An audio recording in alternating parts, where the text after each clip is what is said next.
What's going on, Star Wars fans? Hello there. We are back. It is Wednesday evening. Thank you guys for joining us. Appreciate you being here. Sorry we were maybe a little late. We were chatting about Star Wars. Surprise, surprise. It's still 7. I think we're okay. That's true. That's true. I appreciate everybody jumping on here already. Darth Plagueis lives, Des8788, and Jessica and Lane Powell. Appreciate you guys jumping on here and putting up with us talking for 2 hours about Star Wars. But we love your chat, so please chime in on anything we got. We got a bunch of stuff to get to tonight. I know Mike had talked about a few things that we're gonna sort of recap tonight, and then we'll get into some other things possibly a little bit later as we go on.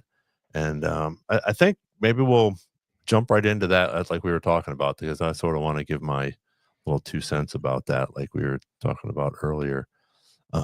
And I know you can jump into Mike. You talked a little bit about this yesterday with Henry Gilroy and talking about Sabine on the Pot of Rebellion podcast, where a bunch of the cast members or voice actors from Rebels are on there. And it's really cool. If you haven't checked it out, we actually have had Vanessa Marshall on here. So if you haven't seen that, it's a really cool interview. She actually talks a lot about this podcast.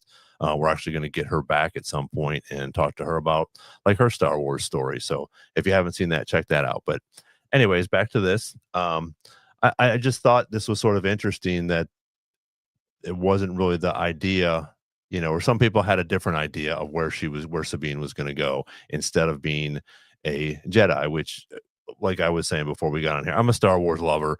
It doesn't matter if she's a Jedi or not. But I think that it was sort of what they talk about here is a little bit of overkill, because she was a great warrior, and we have Ezra coming out of this as a Jedi with Ahsoka, and they were both trained by Kanan. But I thought it was just sort of interesting once I saw the article and what he had to say about it. So, what do you guys think? Yeah, I mean, I've always been a big fan of the Force-sensitive Mandalorian, and when they did it with Sabine in Ahsoka Season 1, I was a huge fan. So it's clear that there's maybe some different creatives who worked on Rebels who disagree. I mean, Dave Filoni gets the reins to do a whole season of Ahsoka, and he makes Sabine a Jedi, when Henry Gilroy is saying that she was never intended to be a Jedi. But, I mean, I wouldn't have been upset if she didn't become a Jedi, if she remained a Mandalorian, because she's still badass and cool in Rebels, and she's not a Jedi in Rebels. Like, she trains with the Darksaber, yes, she trains with Kanan, but she's not, I guess, a Jedi yet. But it seemed natural, at least when watching Ahsoka Season 1, it felt natural, and I still love that first season, and it feels all deserved, especially when you watch Rebels. So, I mean, I guess I get not wanting to piggyback on Ezra because he's already a training Jedi in Rebels. But now that Ezra's gone and she goes off to train with Ahsoka, it not only explains where the two of them were during the original trilogy, but it also gives you a Mandalorian Jedi, which can't be upset about that.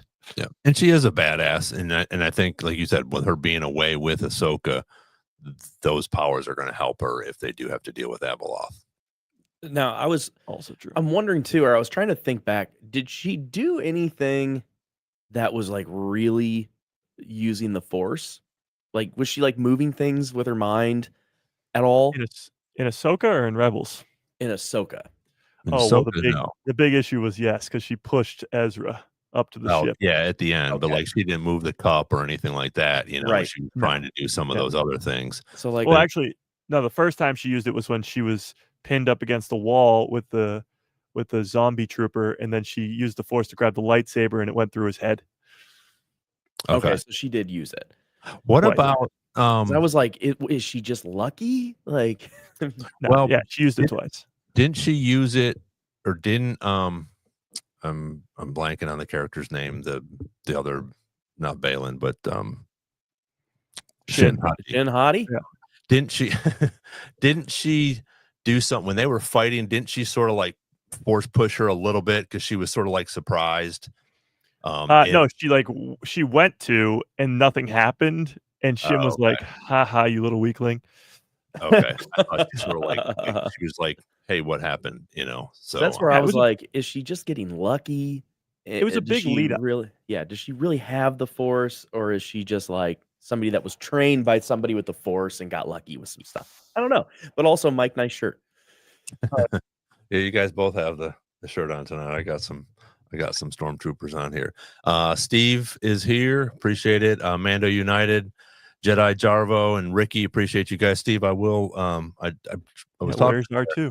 Yeah, I was talking to Derek off site and or offline, and there he is. But I had to turn him off because he's so motion sensitive. He would have been going off the whole time we were on. So we can do that. That's awesome. If you haven't seen it already, I have a little clip of me putting it together. It was fun. It's about 35 seconds. It's one of those time lapse things. But it was fun. It's really cool. I mean, he does almost every beep and bop that you can think of. And I can put it up. I have the lights and stuff that I can hook up to him for Christmas, but we're gonna just keep him down here with Chewbacca and the Stormtrooper and Yoda over there. My wife keeps loving where she's like, where's this gonna go? I'm like, down in the Star Wars room. Where do you think? You're gonna need a whole new space. Yeah, you're gonna need another space. You're gonna need kind of like what I did with my old studio. Like, I know. I thought about that. That would be. He had a whole like trail, like a, what did you call it? Like it was a shed, but it was like one of those trailer things. Yeah. So like I had it built with runners on it. So like when I left Nashville, I sold it, which was kind of cool. But yeah, it was my studio, and it was awesome, and it was all Star Wars, and it was the good old days. The good old days of Sabine using the Force. Exactly. So in the chat here, and then Mike, I'll let you go on this. But in the chat here, what you guys think about Sabine using the Force? You think it's a good thing? You think she deserves to have it? Again, Hu Yang, or Hu Juang, like Mike likes to say.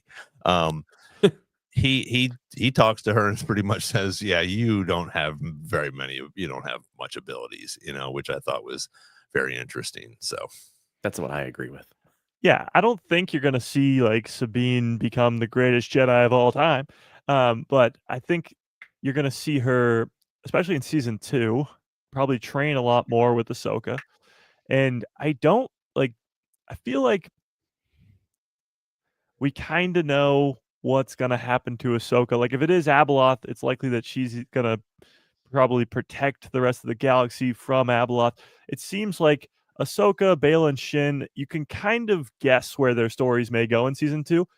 With Sabine, it's kind of a big question mark. Will she stay on Peridea with Ahsoka? Will she go back home and help Ezra with Thrawn? Like Sabine, of all the characters that are in that other galaxy, she's the biggest question mark. So I don't think she'll become a very powerful Force user. She'll probably use it here or there, but she does have Ezra's old lightsaber, and she's going to continue to use that. So I could see her being more like Darth Maul. Like Darth Maul is more of a warrior than he is a Force user. Yes, he can wield the Force, but he's more of a lightsaber wielder than he is a Force user. But I'm not saying she'd be as powerful as Maul. I'm just saying more so that way. I think too, with this whole she shouldn't have been a Jedi, should have been a Jedi, that was the biggest argument when Ahsoka season 1 came out, because there had to be something. And that was one of the biggest ones, because people who didn't watch Rebels weren't really a fan of the Sabine character, maybe for some colorful reasons. But they just needed something to latch onto, and that was the obvious one. She uses the Force to push Ezra up onto the ship. I don't think she's going to become a very powerful Force user, but I don't mind her wielding the Force. I guess that's where I'm at. Yeah.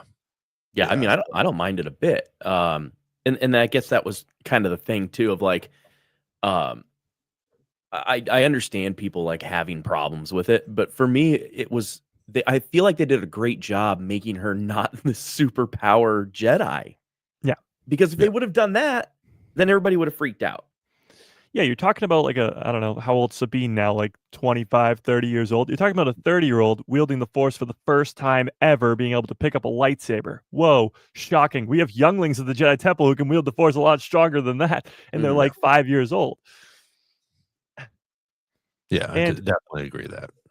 The description we get of the Force over and over again, from Obi-Wan to Ahsoka to Yoda to everybody, it's that it's in everyone. The Force is in everybody. It's just the ability to use it. You need training, and you need, I guess, a higher midichlorian count, but I guess to be more powerful. But the idea is, at least the description has been, that anybody can pretty much tap into the Force. It's just levels. There's levels to this thing. It's training, it's natural talent, and it's midichlorian counts. So it's all those things into one. Sabine's had plenty of training to be a Mandalorian and to also wield the lightsaber and the Force with Ahsoka. It's just something that's not really. The Jedi and Mandalorian ways are very opposite, and she's been fighting against both. Yeah. Well, and again, she is a huge. She's such a not a huge, but she's a great warrior, obviously, and I think that helps her, but it also hinders her a little bit because if she's going to rely on the Force a little bit, she's not going to rely on her warriorness, I guess. Yeah. Again, shooting, doing things like that. Because I mean, she's pretty badass when it comes to fighting, even dealing with the dark saber and things like that. Where if she starts to rely on the Force more, if she's not as powerful as Ahsoka or somebody like that, I think it will hinder her. But I think if she learns to control both of them, then she could be pretty badass and have some decent powers that obviously she's going to get trained in while she's on Peridia with Ahsoka. Because again, I don't see how she could go back and help Ezra and Hera if Ahsoka doesn't go with her unless they split up. But I don't think that that's going to happen, especially in season 2. I'll bring up another point too. When it comes to Sabine wielding the Force, she only ever does it twice, but she only ever does it on Peridia. Like we've seen this happen before, where she can't, like Derek said, she can't move that cup when they're in the regular galaxy. There's some things when it comes to planets like Dagobah where there's more, I guess, they're central in the Force. Like there's a Force presence on the planet itself. So maybe it has to do with the fact that Peridia is going to be this very powerful planet where the Mortis gods came from and Abeloth is. So maybe there's, and the Night Sisters came from. So maybe it's actually the planet itself that allows Sabine to maybe build off that Force power. Very true. Well, it's just like as you get into, and I'm not going to make any spoilers, but I did finish Master of Evil, which if you haven't checked it out yet, it's a really good book. I really enjoyed it. Yeah. I mean, I couldn't put it down. I mean, it's been out a week, maybe less, and I was just like, nope, this is going to go. But they deal with that in there as well. Yeah, they go to this spot. I'm not going to, like I said, I'm not going to spoil, but they go to a spot where there's some more power there. And like you said, just like on Dagobah, and on some of these other planets where Luke was, Yeah, Octu, yeah, Octu, you're going to have something that's going to help you with that. So that is an interesting point that she has only used it when she's been on Peridia. And like Derek said again, or maybe Ron said it, Huge Wang is making fun of her the entire first season. Like, you're going to get more of that in season 2. Like, it's not going to be, oh, Sabine tapped into the Force, so now she's the most powerful person ever. You're still going to get them making fun of her for not being the greatest Force user and all that other stuff. It's going to continue into season 2, and you're going to get more training sequences. Like, that's what people want anyway, like training, getting to see how to become more powerful in the Force. Like, Ahsoka and Sabine are going to train in season 2, at least for a couple episodes. Yeah, for sure. Yeah. All right, we're going to spin off that. I want to touch on this real quick. Let me see if I can pull that up. I thought this was sort of cool. That Skeleton Crew got nominated for this Children's and Family Outstanding Young Teen Series. So I thought that was sort of cool because, again, as we've talked about before, what a great series it was, whether you're a Star Wars fan or not. And you don't have to be a Star Wars fan to watch this. It's phenomenal. And I think that's really cool that some of the Star Wars stuff is getting recognized now, because for so long it didn't. And I think obviously they've come so far, but the stories even before, I think, deserve to have some credit and some awards, thrown their way in reference to at least nominations, because to get just to get people out there and be like, okay, maybe it's not as goofy as I think, or some of the animation, obviously, as we all love, and it fills in these pictures or fills in these blanks and stuff in between for characters. But for them to get nominated for Outstanding Young Teen Series, I thought that was pretty cool. Yeah, and I mean, Derek talks about it all the time, Skeleton Crew, but it truly is underrated, and we forget that it came out technically at least some of the episodes came out this year, and of course into last year, but it is the forgotten project because everybody talks about The Acolyte because it was so divisive. Everybody talks about Andor because it was so good. Everybody talks about all these other projects. We're talking about Ahsoka a second ago. Skeleton Crew is just never talked about, and it's so underrated. It's so good, and it eventually, I know for a fact, it eventually will become important with At-Atten and Jod and the kids too. But yeah, that's great to see. 17 nominations is a shit ton. Mm-hmm.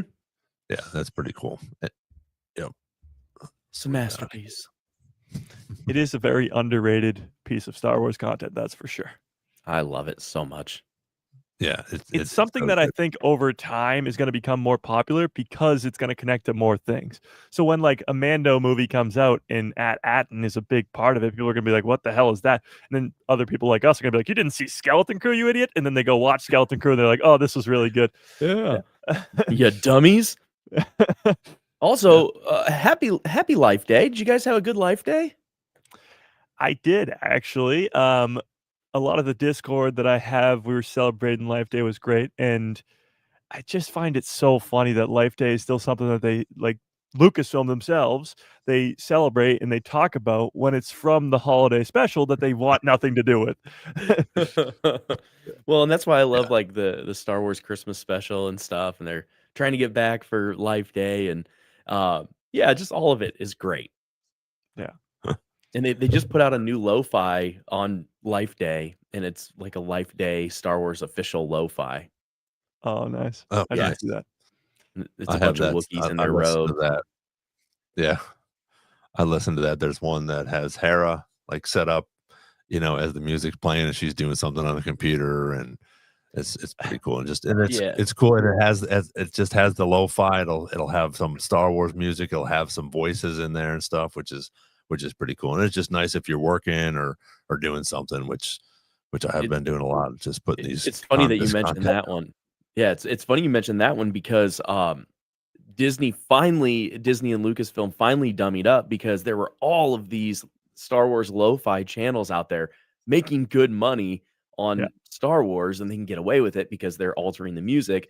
And so Disney can't do copyright strikes. So they finally made their own channels to compete with all of that. And now they're doing it with they've got like Minnie's Coffee House and all of these things. So like if you type in Star Wars lo-fi on YouTube, you're actually going to find a ton of non-official channels first, but they have a whole like playlist of official ones. And then you can also listen to like all the Max Rebo stuff, or not Max Rebo, DJ Rex. Max Rebo's our guy.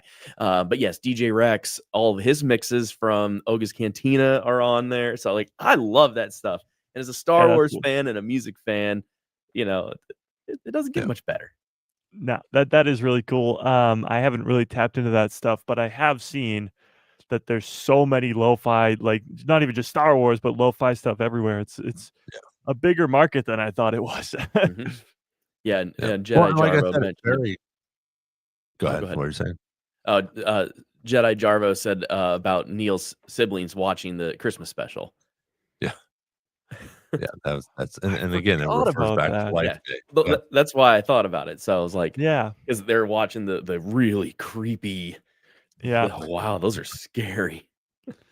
So yeah, I mean Disney again. Everybody's like, "Oh, Lucasfilm doesn't listen to us. Lucasfilm doesn't hear anything."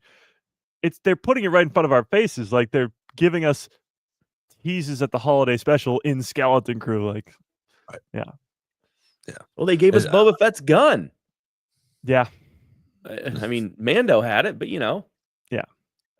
Very true. I think I thought I saw that was going up on that was going up for auction somewhere. I think it was Boba Fett's gun, and they thought it was. I think I saw that too. Yeah, like $1 million or something like that. That's like something crazy, but it is really crazy.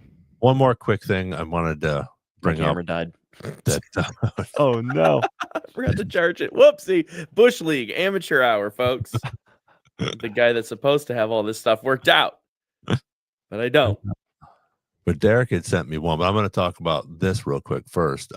If you haven't already, I just picked these up. These just dropped. These are the deleted scene Funko Pops, and I did a little thing on them, which is that's pretty cool. But then Derek sent me these. Huh. And that Yes. is right up his alley for sure. Yes. Just like my tattoo. Which I thought was pretty cool. But Funko is just coming out with so many different things, and that's the unfortunate thing for me is collecting them because they come just continue to come out with more. And I'm trying to stay away from some of the new stuff because I have so much stuff, and it's just, and stick with the classic.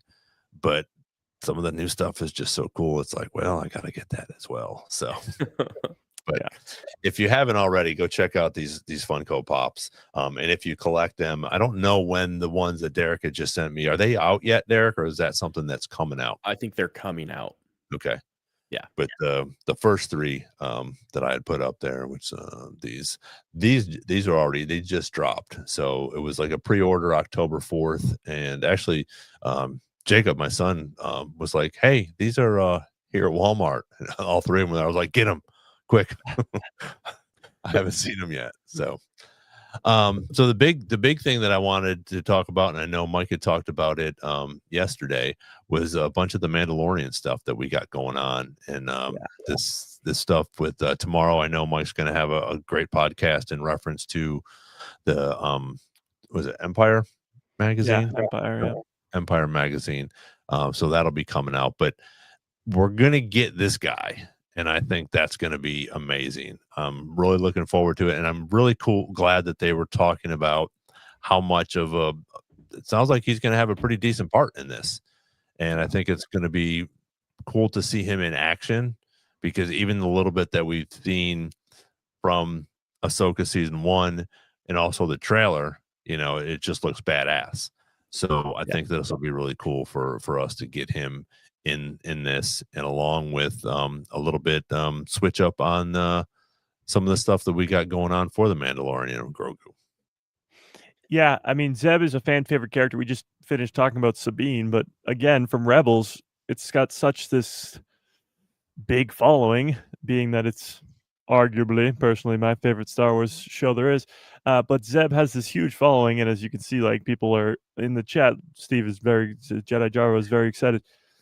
Zeb, he's gonna draw heads like he did in the Mandalorian season 3 when he's only in it for like 2 seconds. People are gonna be like, either who is this guy, or yes, let's go, it's Zeb. And getting to see him in live action, because he's just sitting at the bar when we first saw him, is gonna be great. We get a sneak peek at it in the trailer for the movie, and then hopefully we're gonna get a lot more. My question to you guys and to the chat too is what do you think his role is going to be in this movie? Like, we assume he's just going to be giving Din Djarin his Razor Crest, but why? Like, why is he giving him his ship? What's up with that? Like, I'm not sold on that yet. In reference to if that's what's going to happen, or if they're just going to be together. I totally understand, like you're talking about, with him being a bounty hunter. He can't get prisoners or do anything like that if he still has the N1. Yeah. But again, he's not really a bounty hunter anymore. He's wants to help out and do this and that. So I'm not sure about that in reference to him getting the Razor Crest from Zeb, but I think Zeb's going to be similar to what Teva is and what Mando is now. Maybe they're officers of the New Republic or whatever you want to call it, and they're going to probably match them up together because they know some. I mean, obviously Zeb knows Ahsoka. Mando's had some dealings with Ahsoka now, so they know some of the same people, and I think it'll be interesting to see what happens and what part he plays. But I think he's a cool character, like you said, but also like Chewie. It's just it's an interesting alien that's a main character, but not a main character, and just something different.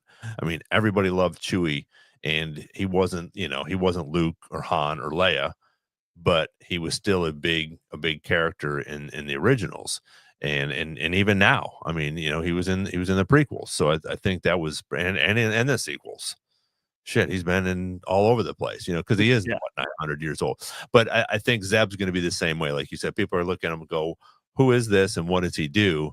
And that's pretty cool. And I think he has a cool personality. He's a little rough around the edges, but I think that whole Rebels cast is a little rough around the edges, which makes that whole series so good with Chopper and Sabine and Ezra, especially that first season of Ezra. He's like, screw these people. At least the first couple episodes, he's going to still go do his thing. And then he finally figures it out. So that's my 2 cents. I want his original lightsaber to come back. Yeah, the blaster one. And somebody was saying earlier, oh, they should switch Sabine from a blaster. No, just do what they did. Yeah. Do what Ezra did. That'd be awesome. It would be pretty great. That was like my favorite.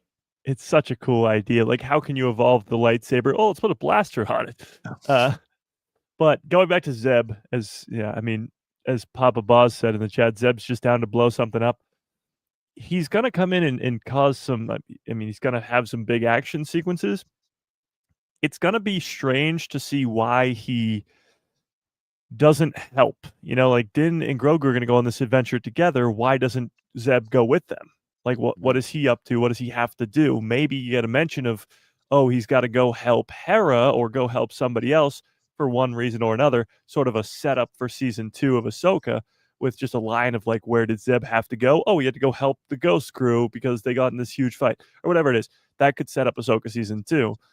But also, I actually think, and this goes against what Ron just said about the N1, I think the N1's going to get destroyed. Since we last met on Wednesday nights, I saw this rumor that Navarro in the Mandalorian and Grogu movie is going to have this big battle scene on the planet of Navarro, ending with Din and Grogu's home that we see at the end of season 3 being completely destroyed.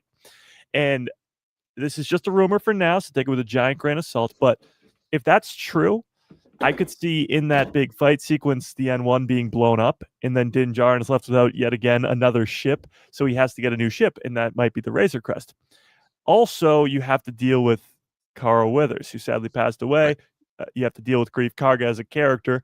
If you have this big battle on Navarro, if it's the remnant of the Empire versus the people of Navarro, like nobody, Din Djarin, I guess, then you can have Greef die, it be this big catalyst to launch Din into the story, but you can also destroy the N1 starfighter, which explains why he gets the Razor Crest, and kick him off of Navarro. Because, Navarro's a cool planet and all, but we want Din on places like Starkiller Base, or on Mandalore, or on Dathomir, or on At-Aten.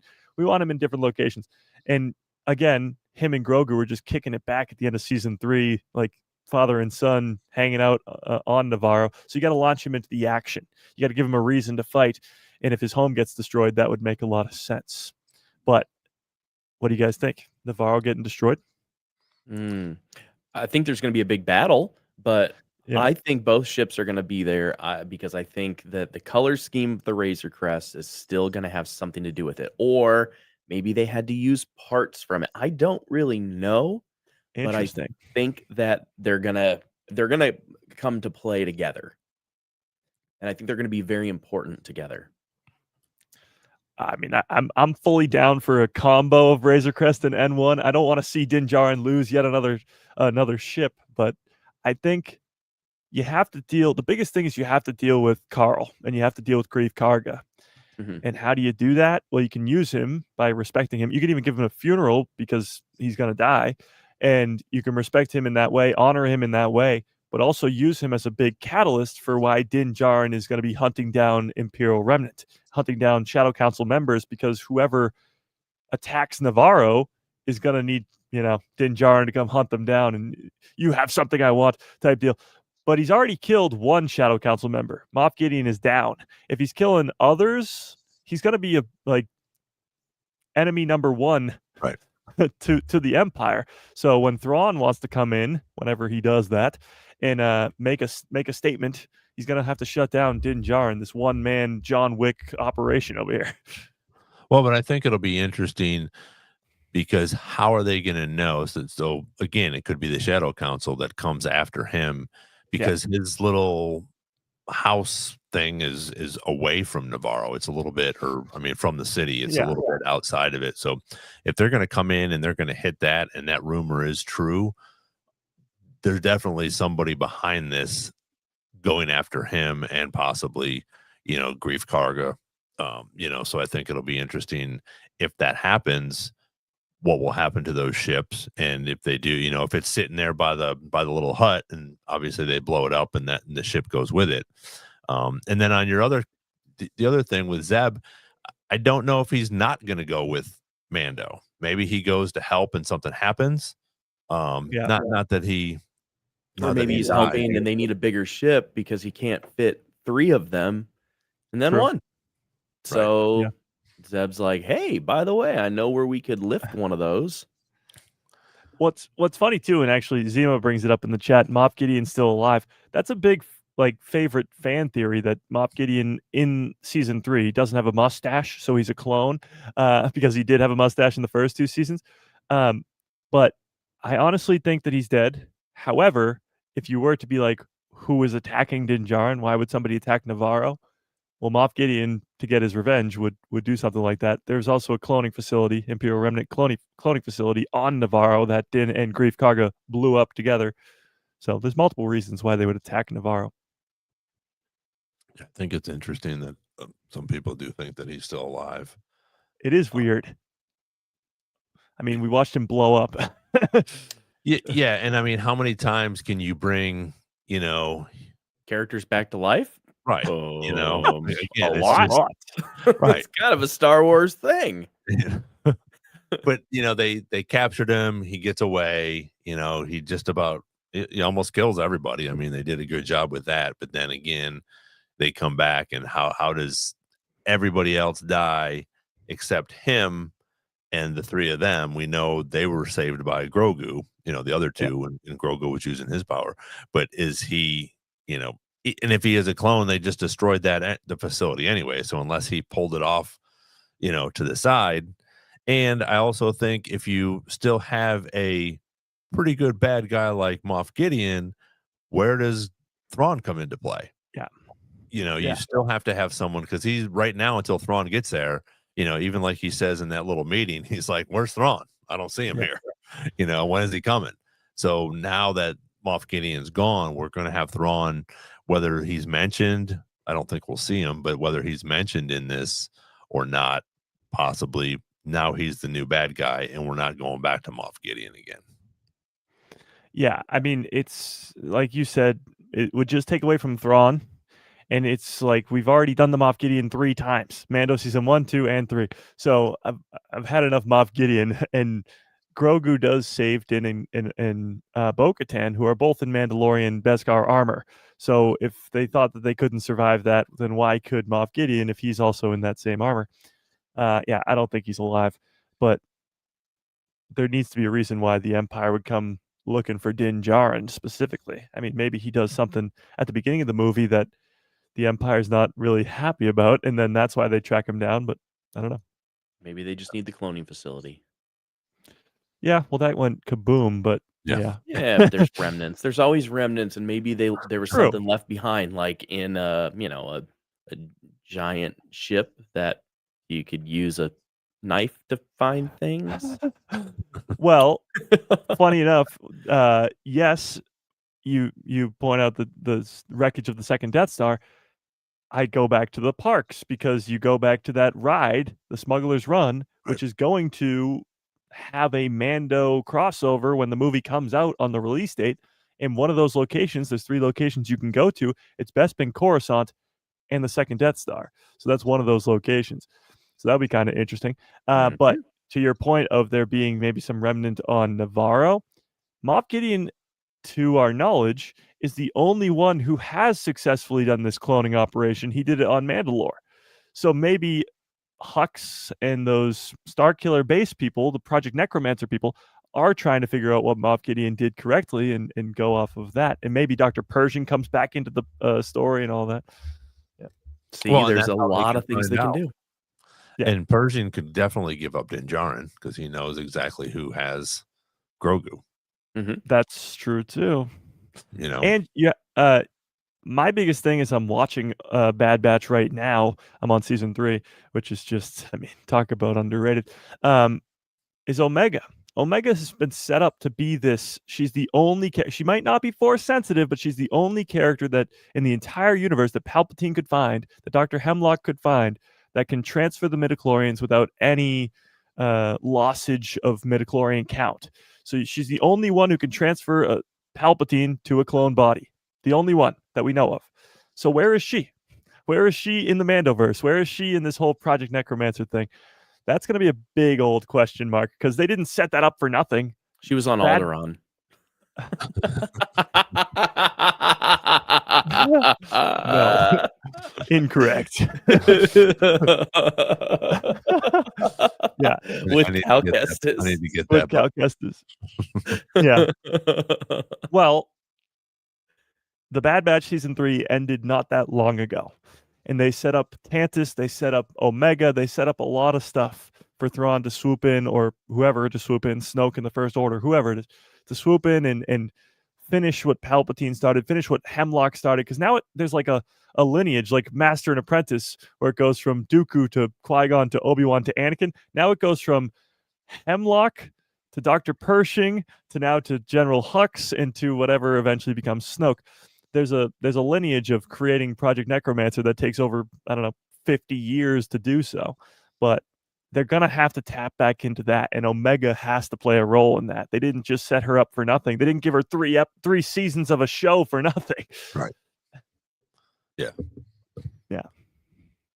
Absolutely. What are you thinking about Jon Favreau's comments in reference to that? And I know we'll probably get a lot more tomorrow from this magazine. Hopefully it'll drop by. Do you have any idea when this might drop or when we're going to see that?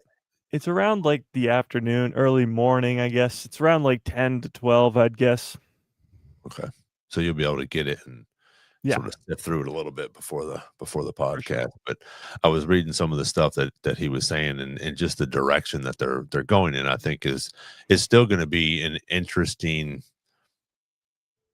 take on it. But I also just watching your other short today in reference to the trailers. I thought that was interesting. I did not realize that when they come out with these trailers, they send some of these movie clips that they have, probably hundreds of hours with, and it's like, okay, here, we need you to put out a trailer, but we still have a year to edit. So some of that stuff, like you said, was it Rogue One or Rogue One, yeah, where some of those scenes that you see in the trailer aren't in the movie.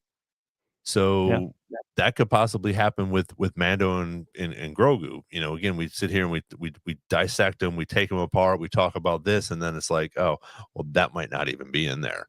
So I thought that was sort of interesting. So I think they've had so much, even though we get these little leaks here and there, I think it's gonna be a great story, but I think it might be a little bit different than we all think. Or that they're trying to send us in this direction where it might be going in this direction. Yeah, I mean, what the little we got of Jon Favreau yesterday, he talks about it sort of as the next natural progression into the future of Din and Grogu's story, because they're sort of this ever evolving story. Din and Grogu from episode 1 of Mando season 1 are very different from the end of season 3. So you're going to continue to see that throughout the movie. I actually just saw a clip from Explore the Force, another Star Wars YouTube channel. They interviewed one of the Mandalorian under the suit guys. I forget his name, but that's besides the point, I guess. He is one of the guys who's Din Djarin when Pedro Pascal is not under the helmet, and they asked him if he could say a phrase or a word that would describe the Mandalorian and Grogu movie. I just saw this today. And the phrase that he used was franchise changing. And that got me really excited. Like, people don't expect the Mandalorian and Grogu to take a chance, to take a risk, to show us something we've never seen before, because it's something we've already seen on Disney+. But people forget, too, that the first season of The Mandalorian was a huge risk, giving us a Star Wars live-action show, the first one ever, giving us a baby version of Grogu, giving us a character that looks like Boba Fett but isn't. Like, there was so much risk happening with The Mandalorian season 1. They're going to continue to do that in this movie, with crazy reveals like in season 2 of Bo-Katan, Boba Fett, Luke Skywalker, and Ahsoka in live action for the first time.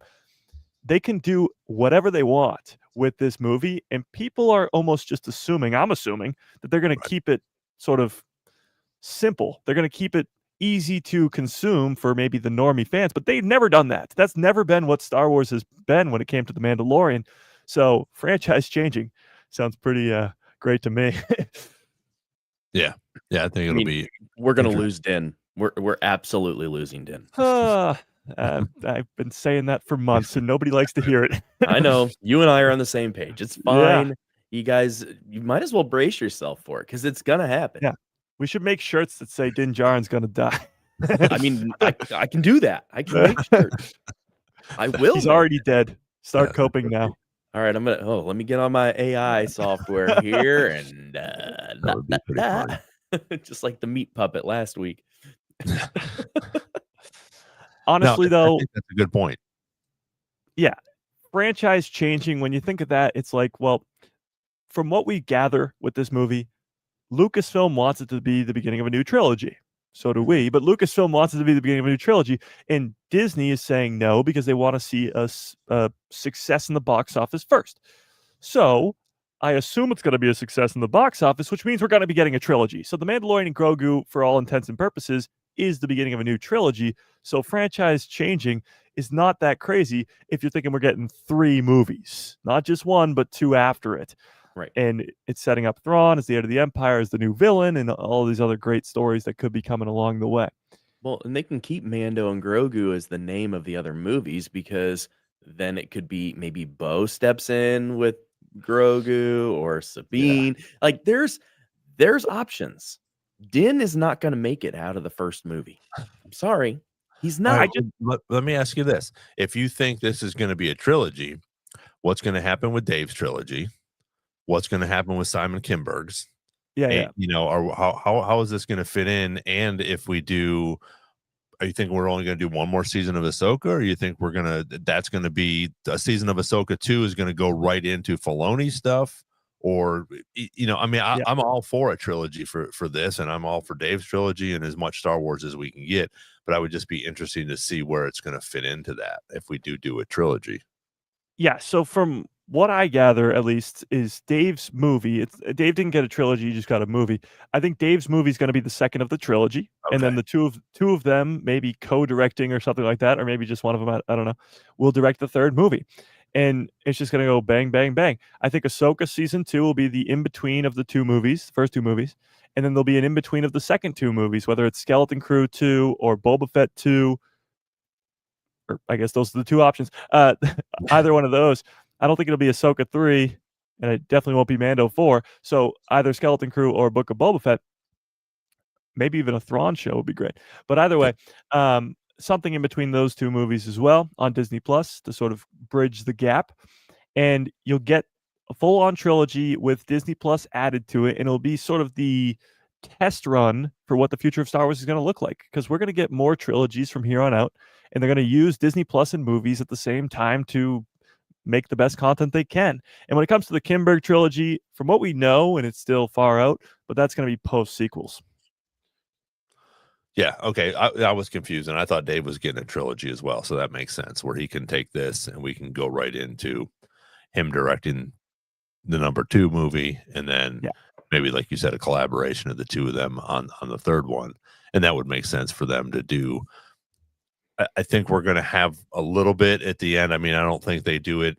I don't think they do. They don't do it like Marvel does, where you have the end scenes and they give you a little bite here and there. The post-credit scenes or whatever.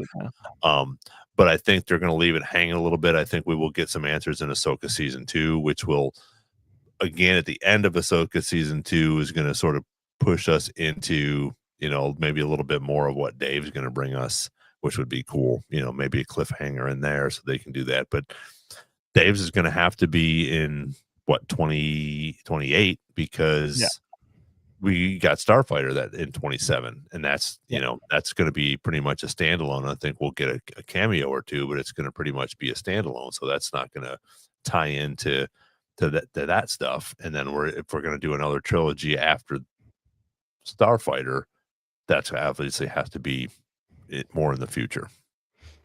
Yeah, I mean, when you look at the movies, just movies, I think 26 is Mando, 27 is Starfighter, 28 is second Mando, 29 is probably Rey movie or something of that sort. Maybe the beginning of a new Rey trilogy. I don't know, but that's 29. 30 will be the end of the Mando trilogy. 31 will be the second movie of that trilogy. It'll just go on forever. We're going to get a Star Wars movie for the next at least 10 years with all the content we've gotten.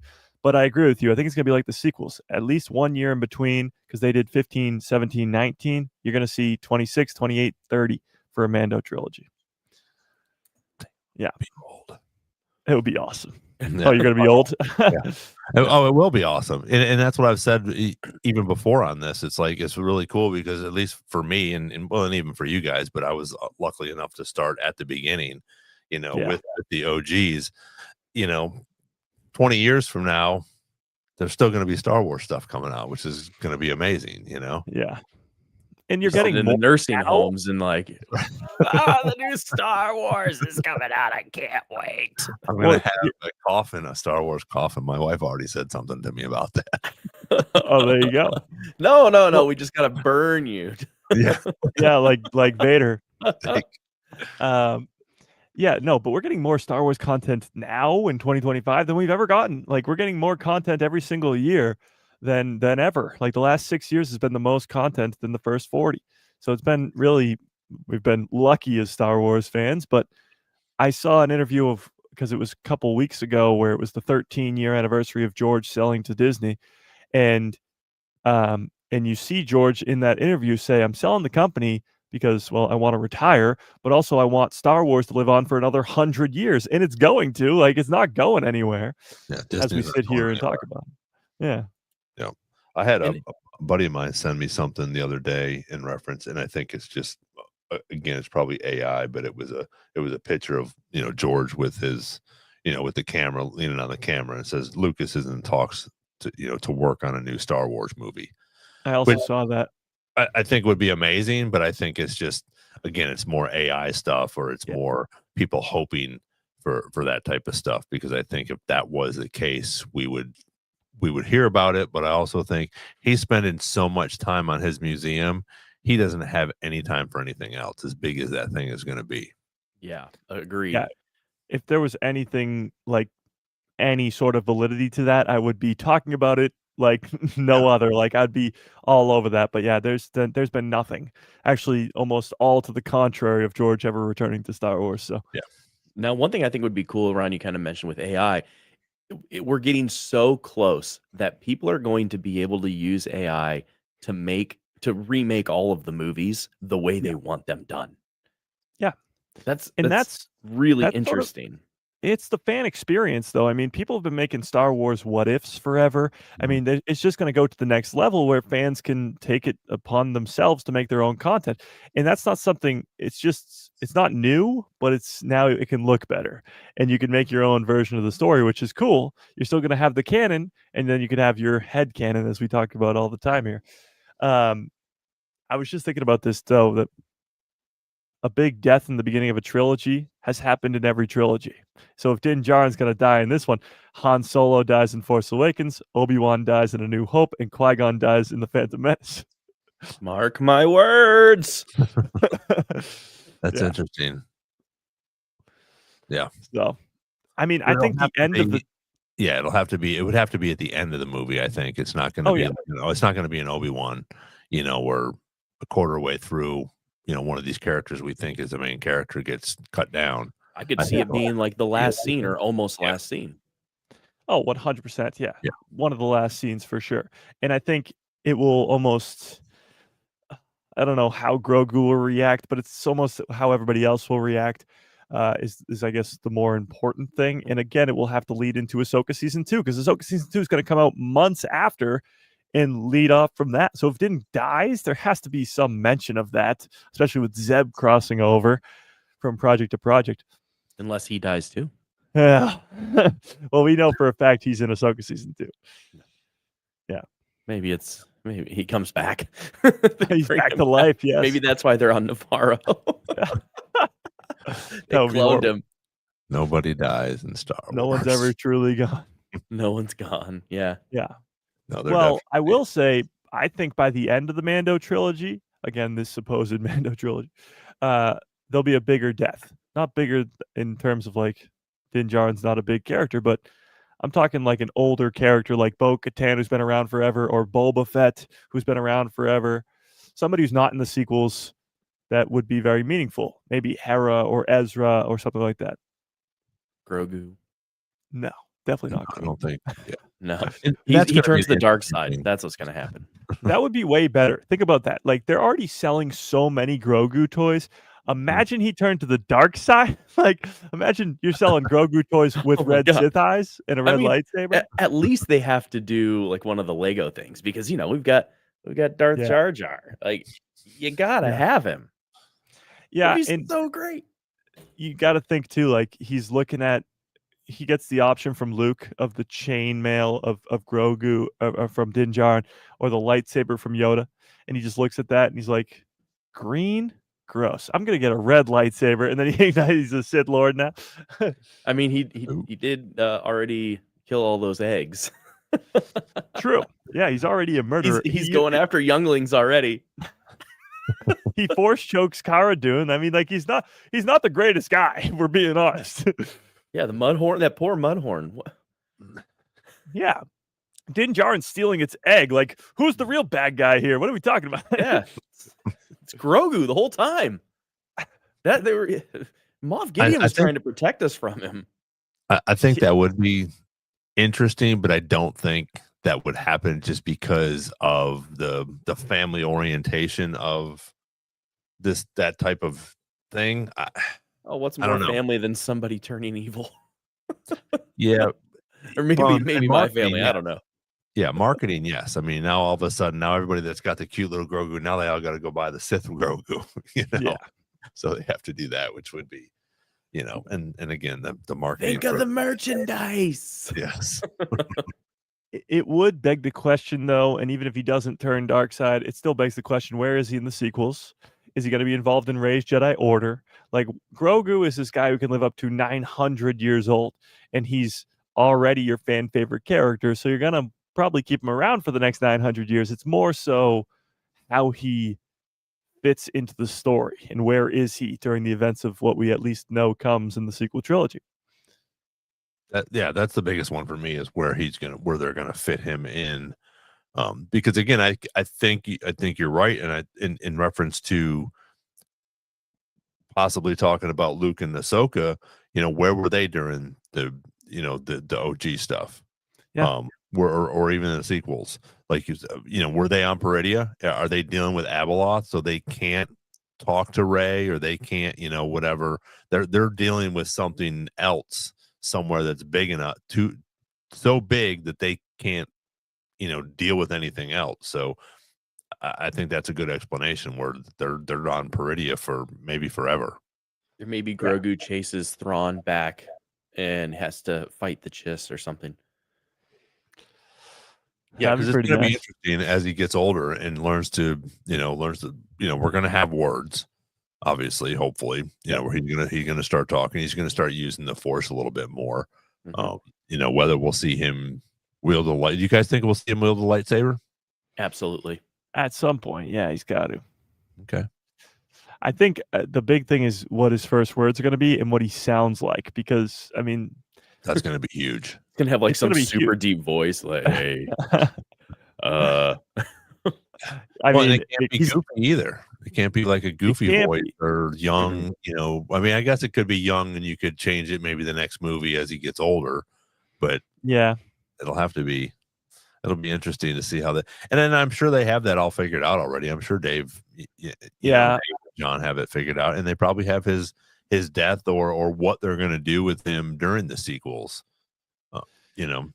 Yeah, I don't know. I just don't see, when I imagine the Rey movie and I imagine the new Jedi Order, I just don't see Grogu there. So I don't know what he's doing, but I don't see him being there. He already denied Luke, but he denied Luke for Din Djarin. So if Din Djarin's dead, like, will he still deny that? Will he still be a Mandalorian? Yeah, Zima said something like that. He might go back to Luke if Din does die. He might go back to Luke for a little bit and see what's going on with that. And I think that's more of a possibility than him joining with Rey later on. I just think we can't go back. There's a lot of Luke's Jedi Temple that we need to see, of course, but there's also a lot of people who die at Luke's Jedi Temple, and I don't think Grogu's going to be one of them. Yeah, No. I'm thinking that he's going to be somewhere else. Yeah, I don't know what he's doing, but he's doing something important, I'm sure. Yeah, he's fighting the Chiss or maybe helping them. I don't know, because Thrawn's not a bad guy. He's just misunderstood. Yeah, I like me some Thrawn. That's a solid dude right there. Pretty great character. Pretty great. Yeah, no, I really hope, especially if we get this trilogy, that Thrawn is the Thrawn that we got from the canon books. Because if they just make him a straight up villain and don't even mention the Chiss and don't even do any of that stuff, that would just be a huge waste opportunity. Because you don't just have the opportunity to give his backstory, but you have the opportunity to give us a great new bad guy in the Grisk. Like that can be a villain for a long time in the post-sequel world, because it's being set up in the original trilogy. In the pre-original trilogy time period, you're talking about a threat that Rey and the New Jedi Order could be going up against, that Vader and Thrawn and the Empire went up against. Like, that would be really, really cool. Yes. Amazing and new, but yet not. Yeah. New, but not. Exactly. It's like the Yuuzhan Vong, but sort of a canon version of it. Just like, Thrawn has got his canon version. I know everybody loves the Heir to the Empire books, and I do too.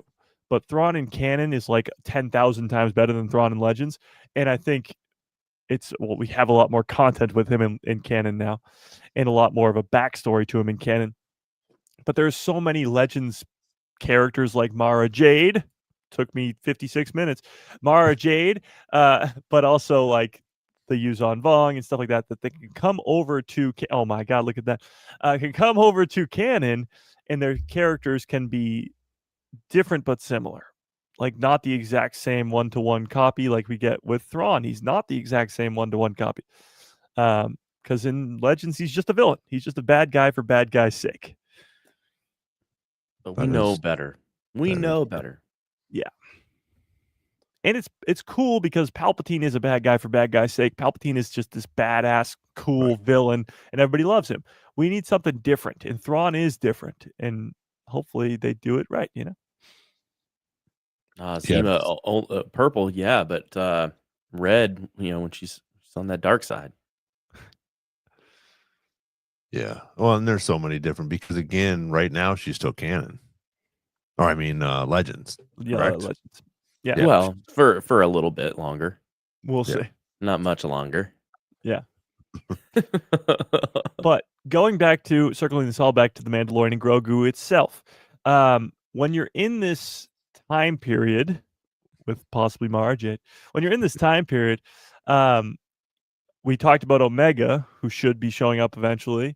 You have now the connection of Thrawn, who is on Dathomir with all these Night Sisters, and you have all these loose ends of the skeleton crew, of how Ahsoka Season 1 ended, how Book of Boba Fett has Boba, Fennec, Vespa Gang on Tatooine, how Mando Season 3 ended with the Mandalorians now back in their home world, and you have the biggest cliffhanger of all, I guess, of Derek's favorite, Cal Kestis, who's Marin, who's connected directly to Dathomir and the Night Sisters, and Asajj Ventress, who is a Night Sister herself.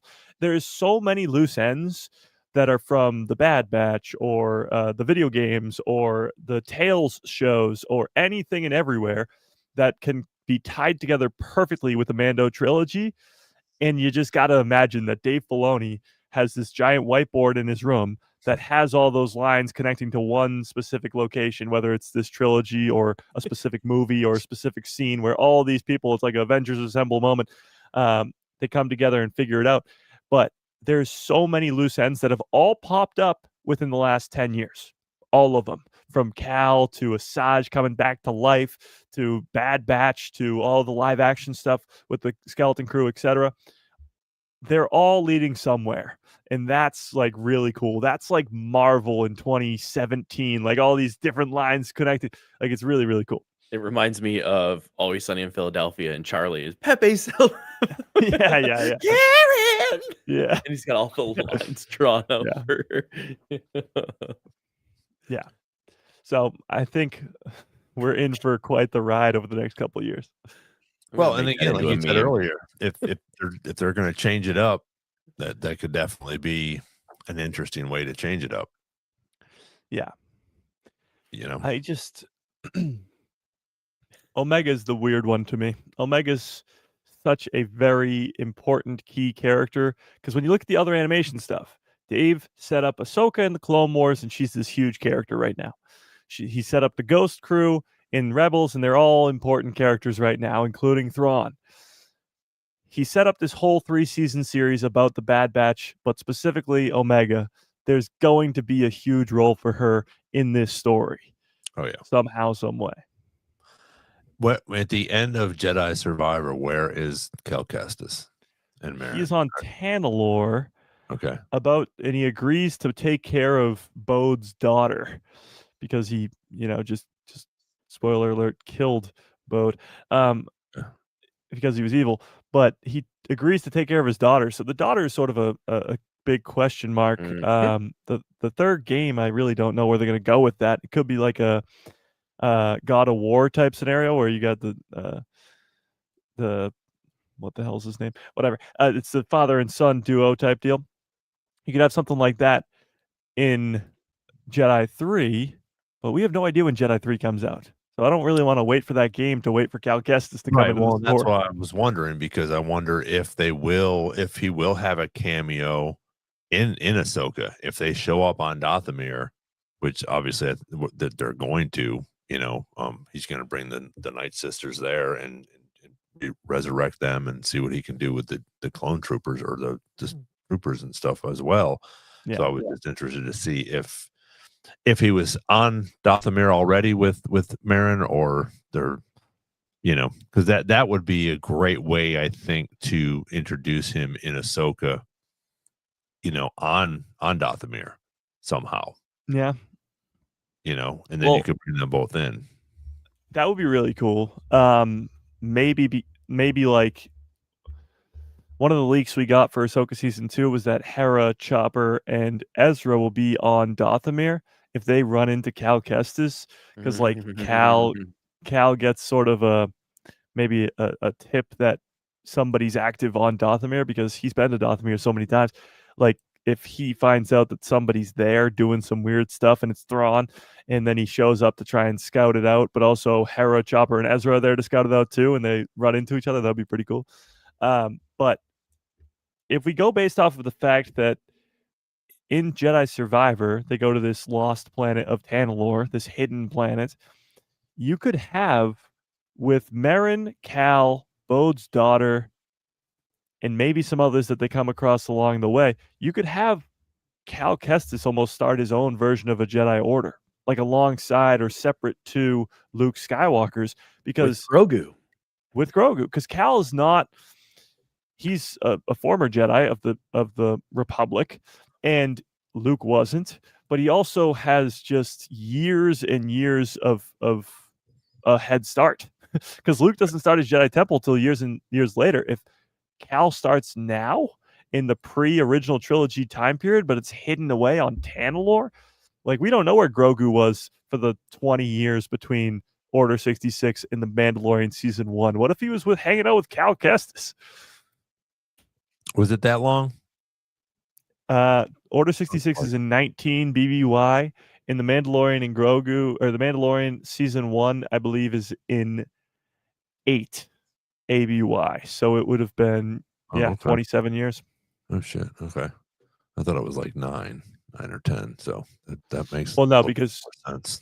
Yeah. Luke and Leia are born at the end of right after Order 66, right. And then they're 19 in A New Hope, and now they're like 25, 26. Okay. Yeah. Nice. All right. I think that covers the new stuff for the most part. I think I don't have. You got anything else, Mike, that you've seen since your podcast? Go ahead. Well, somebody just pointed out in the chat. They said, "Mike, are you still leaning towards the possibility of Malicos being around?" No. It's a weird thing. If yeah, if you don't really know what we're talking about, if you're in the chat, Taron Malicos is a villain of Jedi Fallen Order, the first game, and Cal Kestis fights him on Dathomir, sorry, and Merrin buries him alive. So the theory is that, well, he was buried alive, maybe he's still alive, and he's stranded on Dathomir for all these years until Thrawn shows up. And then you'd have sort of a canon version of Jorah Sabaoth with Taron Malicos. That would really be diving into the Jedi games and, building up all that stuff. It would be a new character for some, for most, and for the people who played the Jedi games, it would be like, oh, that's really cool. It's Taron Malicos. So I'd be down for it, but it's kind of a far-fetched theory if he's surviving that long on Dathomir by himself, Yeah, I agree. But maybe he turns into a zombie. Yeah, stranger things have happened. I mean, the Night Sisters could bring his dead body back to life. Exactly. Like, yeah. And maybe that's why Cal ends up there, because they bring him back. And that would be crazy. Taron Malicos versus Cal Kestis Part 2. On the big screen. I mean, that's a pretty hard boss battle, depending on what level you have it on in the first game. All the way extreme, as far as it'll go. Yeah. Is that Jedi Master or whatever? Yeah, something like that. I was trying to find him. Be incredible. Yeah, I mean, I think the more you connect to those Jedi games, obviously the more of the third game you will sell. But it's just a great story and great characters that they've already established. I played both those games. I'm not a big... Yeah, there's Taron Malicos right there. So he's already really old in that game. So he's going to be even older, or unless he's brought back to life, yeah. But he's going to be even older if he's alive. But the more you connect to those games, like, that's going to be a trilogy in and of itself with the Jedi games that will be looked at as one of the best trilogies, because that first game is a masterpiece to pretty much everybody. I thought the second game was even better than the first, but that's sort of I guess a hot take to some people. But you have two bangers of a game. If you end that trilogy off on a bang, like, you're going to have a really great story. And not just for video game players, but I know, Ron, you've watched through all the cutscenes. Like, it's just a great story, even if you're not a video game fan. Yeah, absolutely. And I think that's what, obviously somebody had that in their mind. So we're going to see Cal Kestis, I think, at some point. And I just think it would be cool to see him in Ahsoka, because again, we're going to get all this Mandalorian and Grogu stuff, but I think as much as we're going to get a cool story for Ahsoka season 2, to have him and Merrin in it, just as a cameo or something, or even just to introduce them, so we have an idea of who they are in the next movie. That would be amazing, I think. Yeah. 100%. I'll be right back, fellas. You guys talk amongst yourselves. Oh, we will. He just sent me a be right back thing. So I wanted to talk a little bit about this in reference to what you guys think in this movie, Return of the Jedi. We obviously have a title for it, and there, I think, throughout the years has been interesting to see who thought what in reference to this. What does this? Yes, very nice. What is who is the Jedi they're talking about? Are they talking about Luke? Are they talking about Darth Vader? Or are they talking about the whole Jedi Order? And I asked Nick this before when he was telling me he wasn't going to be on, and I have his answer, which I think is pretty cool. I think mine's a little bit different than his, but I just think it's interesting. And I know everybody had brought up, at first, I think probably everybody in this chat knows, I know the three of us know, it was going to be Revenge of the Jedi. Yeah. So I just thought it would be interesting to see what people think in reference to this, because I think we also have the same type of thing in reference to The Force Awakens. Who are they talking about in The Force Awakens? Are they talking about Rey? Are they talking about Finn? Are they talking about everybody? So it's interesting to see what they have going on with that. So what's your take on that, Mike, in reference to no Jedi? I think a lot of Star Wars movies have that. Like you said, The Force Awakens, The Last Jedi. You could argue that it was Luke because he is the last Jedi, or you could argue it's Rey because after Luke dies, she's the last Jedi. There's a lot of that. Rise of Skywalker. If you think Rey's a Skywalker, it could be her. It could be Ben Solo coming back. It could be Luke's Force Ghost helping out. Like there's a lot of, like, some are pretty straight and to the point, like Attack of the Clones. But when it comes to Return of the Jedi, I think you can look at it many different ways. Like there's no right answer, but the way I look at it is Anakin, because maybe at the time when the original trilogy was coming out, this wasn't the plan. But now when you have the prequels and you have the full story, it's Anakin because he's the one who's returning. He's coming back to the light. He's coming back to being a Jedi, and he's saving the day. Yes, you can say that the Luke is also a Jedi and he's returning, but you could argue that Luke's kind of a Jedi in Empire. Like he's training with Yoda and he becomes a Jedi after that training. You could argue that too.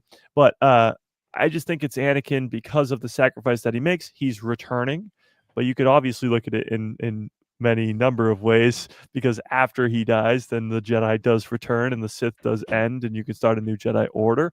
There's a million different ways to look at it, but to me, it's Anakin in his return to becoming a Jedi. Nice. Well, and that's I'll do mine in a second. I'm gonna read what Nick had put on here, because I thought his was pretty interesting as well. He said, I always took it as the Jedi, like a parallel.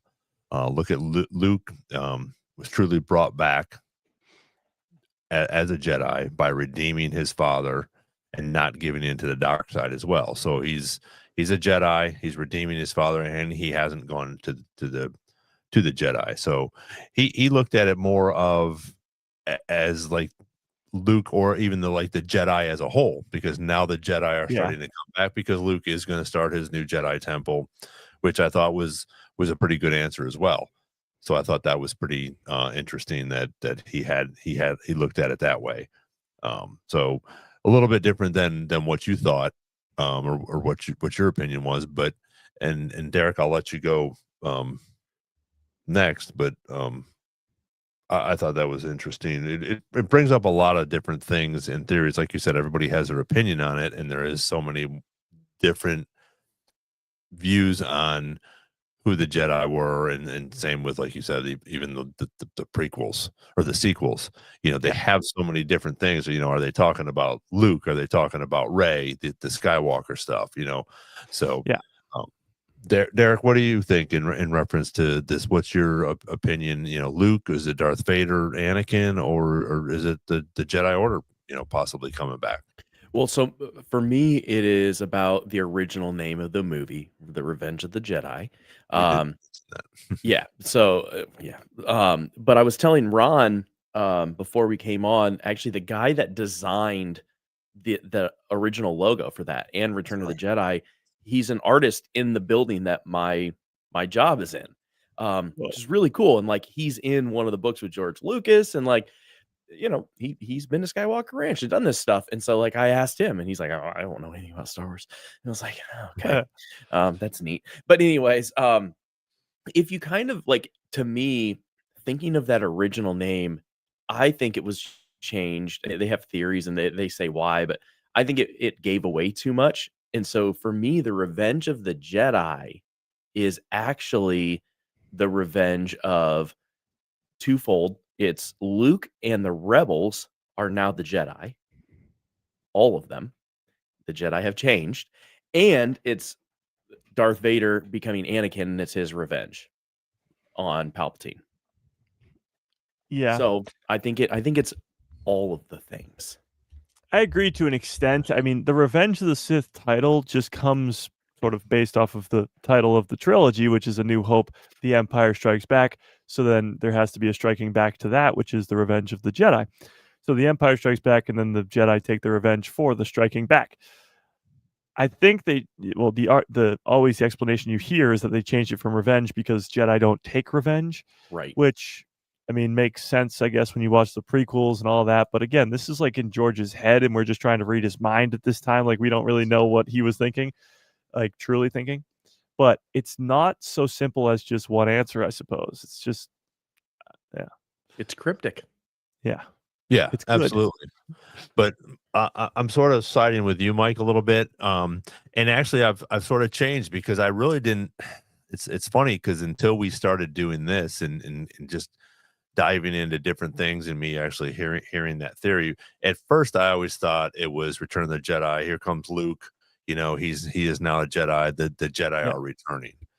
But now that I've thought about it and we've talked about it and just different things that have gone on in the last almost 50 years since that, I think it is. I think it's the Anakin. I think it's Anakin, returning and to be a Jedi because he is the chosen one, and the story is about him.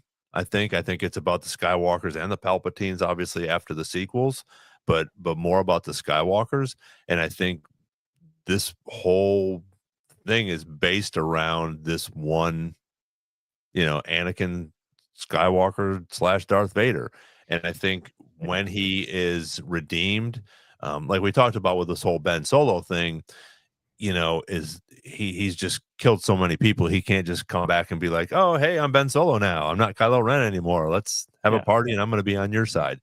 But I think with Vader killing or thought he killed Palpatine and turning on his master, I think that is a big salvation, saying, hey, you know what? I know I've done all this wrong for the last 20 some years. I am going to take the worst person in the galaxy right now and kill him because I think I'm going to go back and I've seen what I've done wrong. Yeah. If he killed a few people that were bad guys or, this and that along the way and blew up a Star Destroyer, oh well. But I think him taking Palpatine and killing him, so to speak, I think that was a good redemption for him. And then for him to come back and have that scene with Luke on the second Death Star is just so powerful, where it's like he figured out what's going on and he wants to come back. So it's a return of that Jedi, I feel like. And again, I'm sure there's 100 different people out here that would disagree with me, but that's my opinion on that. And I just thought it was sort of an interesting thing as we go along that I never thought of it like that until probably a few months ago, maybe a couple of years ago, where I was like, oh, that's an interesting aspect, because I always thought it was Luke. I always thought that was about Luke. And as we continue to get more and more stuff with Darth Vader and Anakin, it's just for me now, I've sort of switched on to that where I think it is Darth Vader, sort of the return of that Jedi. It is cool because it's something that's happened in Star Wars over and over again with the almost not a retcon, but it makes, like, with added information, you look at something completely differently. And obviously now when you watch, for example, if you watched A New Hope and you watched Vader versus Obi-Wan fight each other on the Death Star, it's a cool fight. It's like whatever. But when you watch the prequels and you watch them fight on Mustafar and you watch the whole relationship that they had, then you watch Kenobi and you watch their fight on that planet there. Like, all of that builds up to that fight in A New Hope being a lot more meaningful. Same thing can be said about this. Like, Return of the Jedi probably at the time meant maybe Luke Skywalker and how the Jedi have returned. And in the aftermath of the movie, the Jedi Order will return. But now, with the information that we know about Vader, it can also mean Anakin's return and all that, because we got the prequel trilogy and we got all this other stuff. So it does evolve over time, I suppose. So I found the picture of of his artwork of that. I know it's hard to see. That's cool. But if you see under that, it's the art of The Empire Strikes Back. And so he's in that book with George, like sitting at a table going over artwork and fonts that he created. That's awesome. Actually, can you pull that up again one sec? Doesn't Yeah, this look like doesn't that look like the Tales of the Jedi stuff we get? Yeah. Yes. Oops, it went away. It died forever. It looks And you can exactly see, he's created like the Bon Jovi logo. He did the Purple Rain album. He's done tons of stuff, but that's cool. I'll send this to you guys. That's really cool. But yeah, I mean, things now in Star Wars have so many different meanings, which is so cool. I mean, we could debate about this. It's not like any of us are wrong. Well, and But it's like the Force Awakens, like I said. I thought that, that sort of triggered me as well because like you were saying it, my opinion, I don't think it has anything to do with Finn. I think for me that just has to do with Rey. We figure out, Palpatine says that. And we're right, wasn't it Palpatine or was it Snoke? Snoke. This says Yeah. Snoke says it. So there's an awakening. And I don't think it's Ben. I don't think it's Finn. I think that is Rey. In my opinion, that's particularly, what Yeah, and I mean, you look at all the sequel trilogy movies. The Force Awakens, you could argue it's Finn, you could argue it's Ben, you could argue it's Rey. The Last Jedi, you could argue it's Luke, you could argue it's Rey. With The Rise of Skywalker, you could argue it's Kylo Ren, you could argue it's Rey, you could argue it's Leia, who dies and rises. That's what's honestly cool about it, and that's also kind of an issue people have with the Mandalorian and Grogu title. Is not only is it a mouthful, but it also doesn't have that, like, you're not guessing who is the Mandalorian and who is Grogu. It's not very Star Warsian, I suppose. Yeah. So I want to know what you guys think in the chat. Derek's going to put up a poll. Do you guys think in Return of the Jedi was it Darth Vader, was it Luke, or was it something or someone else? I'd just be interested to see what you guys are thinking in the chat here, because I just thought that was interesting. Right. We are up and going. What's your thoughts on The Force Awakens? I think it's Rey. I mean, we just did the watch party, and I mean, if it was just the awakening, then you would say it's Finn too, because he does, like, the first scene is him waking up from this whole, Stormtrooper Empire thing or First Order thing. So he's awakening. He's the first one to awaken, but although he does, tease that he could be Force sensitive, it's not really that confirmed, and it's not like the Force Awakening. It's not until Snoke doesn't say that until they've encountered Rey, because he's like, there's been a disturbance, there's been an awakening. Do you feel it or whatever? And then he says it's in the scavenger girl. So like they pretty much say that it is her. But I do like the idea that it could be Ben Solo, because the dyad and, the connection that the two of them have and all that. Oh, absolutely. Because I think we didn't know. I mean, I guess we did, and probably most of the people in the chat knew who he was. Sort of, it's a little bit different than, canon and legends for Ben Solo, but I think it was sort of something that we all had an idea on, but we weren't sure. This exact character doesn't follow the exact, as it does in Legend. So that could definitely be another thing where it could be Kylo or Ben, whichever way you want to look at it. But, and especially as they continue to talk about what's happening at the temple, what Luke's perception of what happened at the temple and what Ben's perception happened at the temple are totally different, Yeah. And before I read this too, because I'm going to forget, also, you could say it's Ben because when he's talking to Vader's helmet, he says, help me, grandfather. I feel that pull towards the light again. So it's that awakening of him feeling that pull towards the light. But this says from Theories of the Force, which, by the way, they were talking about the hunt for Ben Solo. Today is Adam Driver's birthday. Yeah. So 42nd birthday. 42. Yeah. So that's pretty cool. But I have a personal theory that the Skywalker bloodline is a continued living will of Anakin, similar to the Wolf Doom as Kanan's continued will. So the Return of the Jedi, to me, has to be both. Interesting. I kind of like that. Mm-hmm. I think it's both. Yeah, it's definitely a combination of both. And there's no wrong answer to the question. But although there could be. Yeah, I mean, if you're like, oh, it's clearly it's the Ewoks. Everybody knows it's the Ewoks. They're the Jedi Order. I will say, though, what's kind of interesting was the word Sith. It's not something that was ever established until the prequel era. So at the time of Return of the Jedi, even like you look at the Timothy Zahn Heir to the Empire trilogy, they don't call Palpatine a Sith. They don't call Jorah Sabaoth a Sith. They call them Dark Jedi. So there was no Sith ever. There were only Dark Jedi. So, I mean, Return of the Jedi, of course, is not referring to Palpatine, but still, it is interesting that Jedi and Sith were both interchangeable. You just had to put the word dark in front of it because the word Sith never existed. Yeah, that's interesting. I forgot about that. It's been a while. I probably need to read those again. Yeah.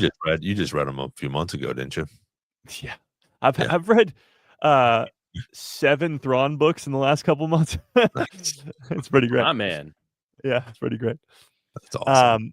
Also, as I see people talking about Ewoks in the chat, Ewoks, the word Ewok was never mentioned in Return of the Jedi. Right. The name Palpatine never mentioned in the original trilogy. He's not named Palpatine, I think, until like a novelization of maybe Return of the Jedi. But yeah, he's never mentioned as Palpatine. The Ewoks are never mentioned. Sith are never mentioned. Like the original trilogy, if you just watch that, you don't really get all those ideas. Like Palpatine's, the Sith, all those ideas come around, or names come around in the prequel trilogy, and we just know them like it's just common phrases. Yeah. But go ahead, Derek. And I mean, they don't call him Darth in any of the original, do they? Darth Sidious? Yeah. Or do I don't know. I don't think so, but yeah, I mean, his name is the Emperor for all intents and purposes. Yeah. Well, and I think that's the cool thing about it, because you didn't need any of those words back then. No, you didn't. And that's the cool thing now, where we have those words, but they have explanations. And I think that's what we're gonna get with so much of this stuff coming out. Like now, just because of the wanting to know why Luke is the way he is right now. Yeah. Different things like that. I think they're going to answer some of these questions. So, yeah. I mean, at the time, they weren't answered for the originals. But I got a question for you, Ron, because I wasn't, and maybe Derek too, but I wasn't alive to witness this. When Tread lightly, Mike. When the wheel was invented, did you ever? Man, back before dirt was a thing. Yeah. When the prequels rolled around, did you immediately know, specifically the Phantom Menace, I suppose? Did you immediately know that the Palpatine senator guy was the Emperor, or was that like a reveal that came along later down the line? For me, I knew because I knew his character, and I knew from being the Emperor, even though they didn't say who he was. Yeah, I knew that's who that was. Mm-hmm. Yeah, I think it was. I don't know if there was enough. Yeah, I thought so. Well, if you watch the prequels, of course, the first one's called The Phantom Menace, so you're looking for this mysterious bad guy, and it's made pretty clear that Palpatine is the guy in the hood. It's never specifically explained. They point to him and ominous music plays, but it's not like something that they physically say in the prequels. So having grown up watching both the originals and prequels at the same time, and I don't even have a memory of watching Star Wars for the first time because it was so long ago. I didn't know if if people in 1999 were like, "Who's this Palpatine guy?" and then by the time of Revenge of the Sith, they were like, "Oh my god!" I didn't. Yeah, I'm sure there were, but I think at that time, and Derek probably was too. I mean, we were big enough fans that, because I can specifically remember recognizing him and saying, "Oh, that's Palpatine. That's Sidious," and whether it was one or the other. It's played by the same actor, so it's like people who are in the know, like you guys, would probably get it immediately, but normie fans might not have. It's like you're absolutely right. I think I knew because they were doing so much press for it, and he had done an interview, and in the interview they tied it back to the original. He's like, they're like, "What was it like to come back?" Yeah, and it's like, oh, well, it's like today you have people who've never seen Rebels watch Ahsoka and see Hera and Ezra and Sabine and go, "Oh, these are nice new characters," but people already know who they are. Or like Zeb coming in too. But that's very interesting. It's like, I mean, because I didn't watch them when they first came out, it's like hearing stuff like when people watched A New Hope, they just assumed that Vader was a droid or just fully mechanical. And then when in Empire, yes, he reveals that he's Luke's father, spoiler alert, but he also they also show a scene of him putting on his helmet so that you can see that under the helmet he's a real person, and that was a big like reveal to a bunch of people because they thought he was a droid. And I was like, I never really thought of that. Watching A New Hope, thinking because he never takes his helmet off, thinking that he's a droid the entire time. Yeah, that was one of my favorite scenes, I think, is watching that, his helmet come down on him like Yeah. that, because we didn't know that. We didn't know, he was just this, this guy or this machine or whatever. So I thought that was one of the coolest scenes for me to see that. Larry says that he didn't know, and I know he's close to my age, if not maybe a little bit older. But yeah, I think again I think if you were so into it, and at that time when they started talking about these prequels coming out, I mean, I was flipping my lid. I was like, this is awesome, because I thought, Yeah. first of all, the three OGs were incredible. I loved them. And now they're done. Damn it, we're not going to have anything else. Maybe we'll get some books and stuff. Again, it was, yeah, see, Larry, you're a couple years older than me. So, but at the time when more Star Wars was coming out, that's when this stuff started happening. That's when I started really getting into it. I had the old 70s stuff and the 80s stuff, and and they'd have a couple things here and there, but it sort of died off. So, and same with me, even in high school, it wasn't cool in high school, at the time. But as in 99, I was obviously graduated and doing stuff, so I was just so excited about this new stuff coming out. It was just a little bit, obviously a little bit different than it's most funny you normies say fans. that too, because like, oh, it's Star Wars wasn't cool back then, but everybody watched it. It Oh, just yeah. wasn't like mainstream to wear shirts. Right, but I mean, cool. yeah, No, but I mean, you're right. It's for funny me at how the it's changed. time, it Yeah. wasn't, because it had already gone by. It was 83, and then by the time I was in high school, it was right around that time, right afterwards. Mhm. So, yeah, it was interesting to see, what was going on at the time. And then when they announced this, it was just like, especially with George being, backing it, it was like, oh, this is going to be amazing, Yeah. and I always thought it was, and I think Derek did too. Mhm. I wasn't a Hayden hater, I wasn't, again, I thought Jar Jar was a little goofy, but again, we need those type of things in there. Yeah. Yeah, I mean, I was in 8th grade, so like, for me, it was awesome. Yeah, that's perfect timing. Yeah, I I think would have. My cousin was like, he's 2 years younger than me, so he was in 6th grade when it came out, and I remember like he had all the toys and everything. I was so jealous. I was like, I really want all the toys, but like I'm in 8th grade, like I Yeah. shouldn't be playing with toys. I've got drums and stuff that I play with. right. No So, but dolls. yeah, but it was like I'd go over to his house and play with all his Star Wars toys. It's like, oh, okay, cool, because they were I was great. I was in 7th grade when The Force Awakens came out. Yeah, go away.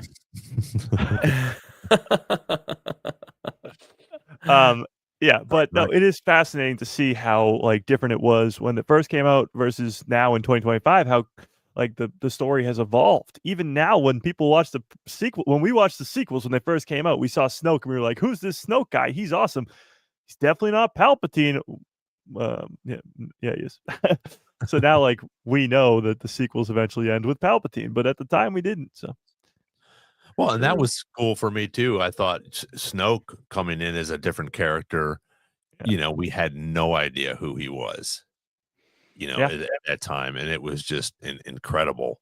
And I thought that I thought he was a cool bad guy. I thought they did a good job with him, and I think it was, yeah, I think they did a fantastic job. And I thought it was a cool way that they killed him off as well, and brought everything together. And I'm starting again to start turning more towards the sequels. I want to, I was there with you when we watched the Force Awakens, so I'm about ready to watch the other two, and just go through it again, because everything that has come out is just such a cool story that started from what George had in the 70s. Yeah, I mean, it's funny because The Force Awakens gets so much crap because it's a retread of A New Hope, but I mean, yes, it is. It's still a great story, and it's got so much. It's the perfect setup to that trilogy with Rey, Finn, Poe, Snoke, Kylo Ren, all these different characters. They start with a really, really good setup with that first movie. But it's kind of funny because the Phantom Menace is kind of a similar movie too. You got Finn and Rey versus Kylo. You got Qui-Gon and Obi-Wan versus Maul. The Starkiller base fight is kind of like the fight for Naboo, where they're going up and destroying the droid, whatever spaceship thing outside of Naboo. They're destroying that with the Gungan fight on the ground. So it's kind of similar. I mean, poetry, it rhymes. It's what Star Wars has always been. Very true. Very true. Mhm. Yeah. Yeah, and then when they went away from that formula, people got mad at that too. So Oh yeah, there was no Yeah. pleasing anybody. no, no, There nobody- never is still today. nobody I mean, hates Star Wars more than Star Wars fans. Exactly. no, they do not. Exactly. Yeah. All right. Well, I'm glad we went over that. That was something that I just thought was sort of something neat to talk about, because there's so many different, ideas, and everybody has their own opinion on what's going on. And Theories of the Force agrees with me, and I think all of us. It was such a great moment in the Snoke's death, and how they did that, because I don't think any of us saw it coming until we saw his lightsaber just start to turn a little bit, and then we're like, oh, okay, Yeah. Well, The whole like The Last Jedi, of course, people who don't like the Luke stuff, the last 30 minutes of that movie, from the throne room scene to Luke versus Kylo on Crate, like, it's all so good. But that throne room scene is awesome. From not only the fight scene with the guards and stuff after they kill Snoke, but even before, when Snoke is talking to Rey and like lifts her up in the middle of the room, like that is so good. Bounces the lightning off the ground. Yeah, and yes, I was going to say that too. Yeah, Yeah. he's so obviously and that's the thing too, is he this powerful, mangled up, Dark Lord, or is Sidious working through him, or both? I think he's his own being. Like, that's not Palpatine, but Palpatine created him. I honestly don't know. Obviously, as well as, obviously his face and how he's all Yeah. a little bit mangled up, and he's not like human or whatever. But Yeah. so obviously he needs Omega to, Create him, create more. Well, yeah, and Luke's hand, because they got Luke's hand on Exegol too. Right. Yeah. Which we need a little bit more of a story for that too. And the whole Maz Kanata thing, I want to see that could be a cool Tales, where you could have 3 episodes of her. And I think it would be okay, because a lot of people, especially nowadays, the younger crowd likes the prequels or the sequels. And I think you have her character. You could do a 3 episode, 12 to 15 minute, and go do a couple of her cool stories. But then also one of them is how she gets Luke's lightsaber. And About 100%. how she continues to have it. I'm astonished we haven't gotten more Maz. Like, I know. It has to be coming. Yeah. It's such a great setup. She runs a cantina. She was a pirate. She's 1,000 years old. Like, how has she not come around again? How has Takudana not been a planet we've visited since The Force Awakens? She's hooked up with Chewbacca. I know. I mean, maybe with Yoda. You don't know. Like, 1,000 years old. Yeah, she's hooked up with everybody. She's got some stories to tell. Yeah. Yeah, And just even some of the creatures that were in her cantina, are so cool, and they have a little bit of a backstory. I can't think of her name. She's sitting there with that big, huge alien, and she's got the black on her head, but she has a story. I'm trying to think if it's like a short story somewhere or a comic. I don't know if Jacob's still on here, if he's seen her in a comic. I forget what her name is. Is it the bounty hunter? Something like that, or some sort of evil person. But yeah, she might be a bounty hunter for. But I just thought that there's something. Oh, I think it's no, it's not. It's not in the other books. I don't know where I saw a little story about her, like a little, maybe not a whole novel, but something that had a little bit of a background with her and stuff. I forget what it was all about, but yeah, just characters like that. But Maz Kanata would be an amazing story that we need to get for sure. Yeah, and like you said, it would work so well in a Tales series because, like, the Tales of the Jedi explains or shows Dooku deleting the Jedi archives. You could have Maz Kanata picking up Luke's lightsaber or wherever she got it from, I guess. Maybe Yeah. she's not the one who found it, but she bought it off of somebody or something like that. Yeah, like Larry said, someone she's had to got give big it to her. secrets. Yeah, Yeah. she's got big secrets and knows lots of people's secrets too. Yeah. So she's, she knows a lot, which I think is cool. I mean, maybe she knows Savi from Galaxy's Edge on Batuu Possibly. because he is a scavenger for special things. Yeah. Could be. There you go. Again, it's Special all things connected. would be a hand or a lightsaber. Ooh. That could especially be a special thing for sure. Yeah. That comes with a hand. Yeah. Awesome. Well, this has been I think this was a pretty cool podcast. I appreciate you guys coming on here. Appreciate everybody being here. Thank you all for your comments. What was the final tally on that poll? Do you have that up there? Let me look. Let's see what we got here. We have 43% Luke, 43% Anakin and Vader, and 14% something else. Wow. So That's we are Split down the middle. Crazy. You love to see it. Yeah, it's kind of cool, actually. Yeah. Very cool. Well, again, thank you guys for being here. Don't forget tomorrow at 2:00 Eastern time, 1:00 Central time. Mike will be on, a guy who loves Star Wars, talking about hopefully that new the magazine will drop, and we'll get some more information about Mandalorian and Grogu, which will be pretty exciting. As even though we still got 7-8 months to go before this, and I'm also hoping that we get some of this mall stuff as well sometime soon. I know we got Super Bowl coming up. We got some Christmas movies and Thanksgivings and stuff like that. So hopefully we'll get some sort of trailers. Maybe we'll get another trailer for Mandalorian and Grogu too. But make sure you check out Mike's podcast tomorrow, and then again on Saturday and Tuesday. And then we will be back here again next Wednesday. Hopefully Nick will be feeling better and be on here.